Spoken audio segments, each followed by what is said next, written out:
fortunate to have had many teachers throughout my culinary career, and I still do today. Anybody who shows me something, gives me a new idea, especially my assistants. I learn a ton from my assistants today. But starting in the beginning, of course, it all dates back to the family. And the four biggest influences that I had growing up was my mother, my father, my paternal grandfather, and my maternal grandmother. Because my mother's mother was there with me and just had such an impact without ever wanting to, without ever setting out to teach me a lesson or teach me anything.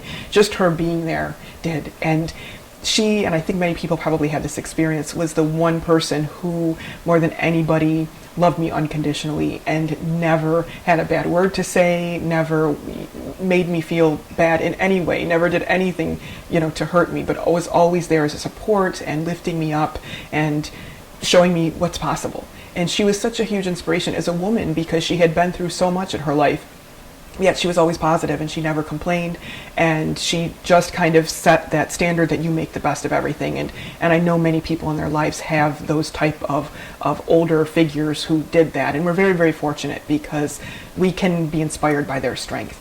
And I have many other cousins who were also her grandchildren, and she influenced all in an amazing way. I was the oldest one, so I got to learn a lot from her, and I was probably around her the most. And in the kitchen, it was just unbelievable because that's where we always were. And she was always making bread or making these treats for Easter, and these are a lot of the ones that would come from Calabria. And so now we're making them at the same time with our family over there is because of her.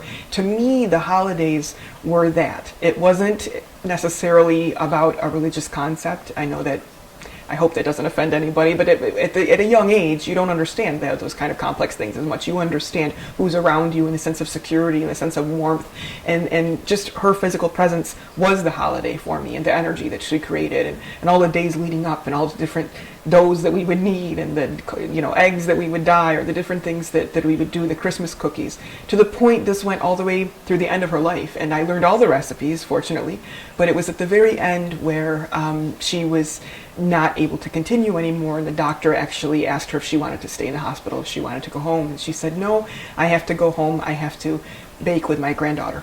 And there was one recipe that I hadn't completely mastered yet. We tried to do it for an event called Sacred Foods of Italy, and we did make the recipe, but the dough wasn't exactly perfect for her petrali cookies, which are a fig and date stuffed cookie that they make for Christmas. Her dough was just exceptional.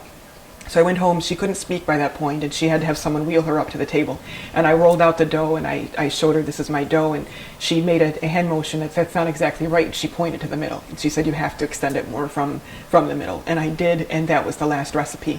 And at that Christmas, that's when she said goodbye to me, and that was the last recipe that we made together. But by then, I had literally learned everything from her, in terms of lessons of life, and in terms of recipes, and in terms of the most important lesson was the power that food has, because it's really the foundation for everything. It's the foundation of our food, of our families, of our communities, and of our well-being at large. So she gave me that without ever having the intention of setting out to do with it.